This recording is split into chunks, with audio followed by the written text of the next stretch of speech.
bem com vocês? Hoje eu tô aqui no quarto da Sara, tô organizando a cômoda dela. Como ela alcança agora essa gaveta, então ela vem aqui, ela pega roupa, ela guarda roupa e acaba que fica um pouco revirada. Então eu queria aproveitar hoje, enquanto organizo a cômoda dela, para conversar um pouquinho com vocês. Então hoje eu coloquei ela para fazer a soneca lá na minha cama, porque eu sempre gravo os vídeos na hora da soneca dela, e que é o único horário que eu consigo, né, que tem um pouquinho mais de silêncio e tal. E aí, hoje eu coloquei então ela pra fazer a soneca lá, pra conseguir conversar um pouquinho com vocês aqui. E hoje eu queria muito conversar com vocês sobre algo que eu vi em uma série, uma frase me chamou muita atenção. E aí eu quero conversar um pouquinho com vocês sobre isso. Eu gosto muito de assistir série, minissérie, enfim, de investigação criminal. É um gênero que eu curto bastante. Suspense e investigação criminal, assim. Não suspense e terror, suspense e investigação criminal. E aí, tem um autor que eu gosto muito dele. Na minha adolescência, eu já li alguns livros dele, desse gênero. E tem algumas minisséries dele agora no Netflix. Eu já tinha assistido algumas.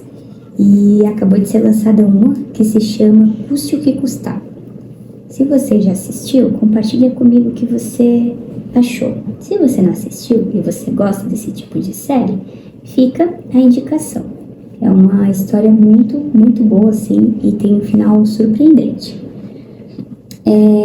Mas o que me chamou a atenção nessa série é que, enfim, tem uma parte lá, eu não vou dar muitos spoilers, né? Mas dentro dessa série tem um grupo, pode-se dizer uma seita que acontece, onde eles falam sobre uma tal de verdade iluminada, enfim, e que engana várias pessoas, assim.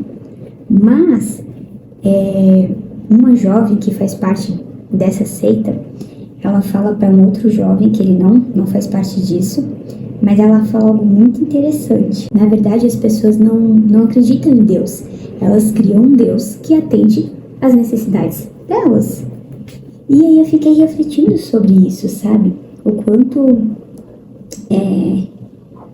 é grave e muito sério a gente pensar que realmente, muitas vezes, o nosso relacionamento com Deus é baseado nas nossas necessidades.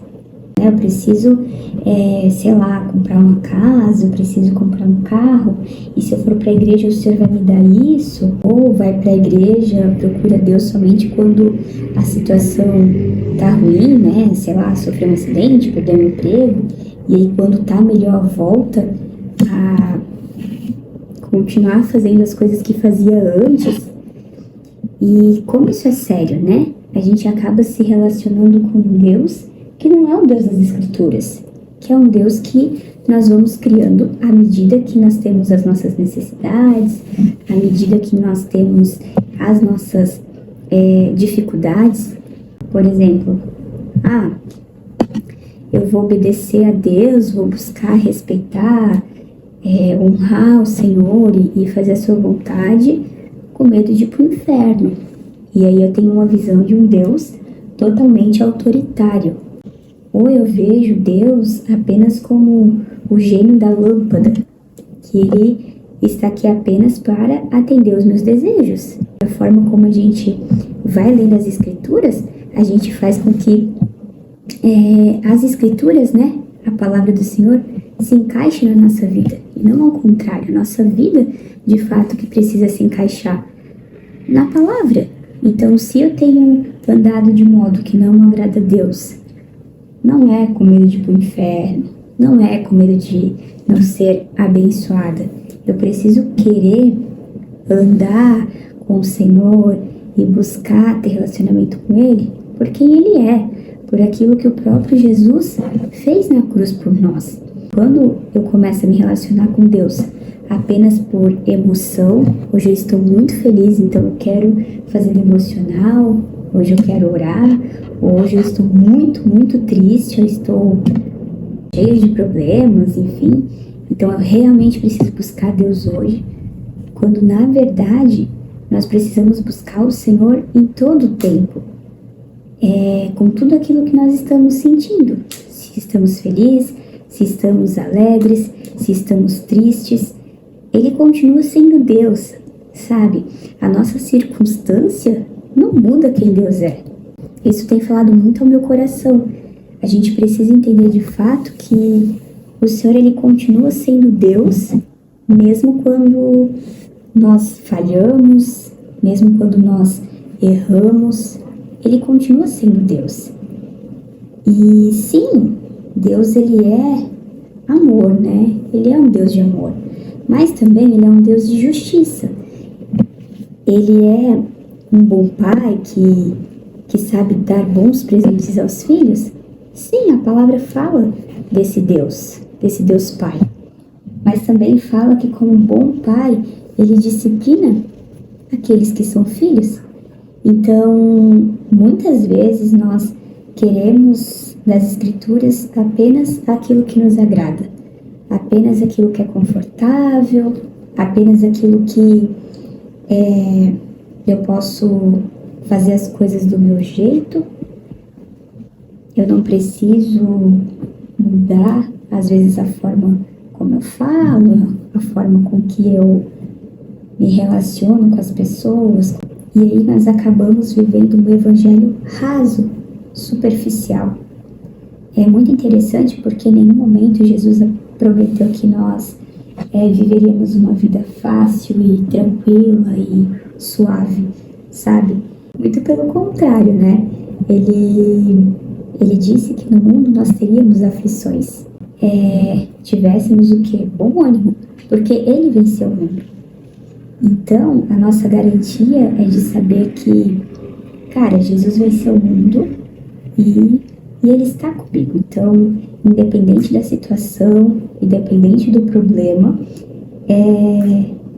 eu preciso permanecer nele. Tem um pastor muito querido que nós amamos muito, como família, e ele sempre fala uma frase que pra gente faz muito sentido, assim, que nós não corremos atrás das bênçãos, nós corremos atrás do abençoador, e as bênçãos nos acompanham.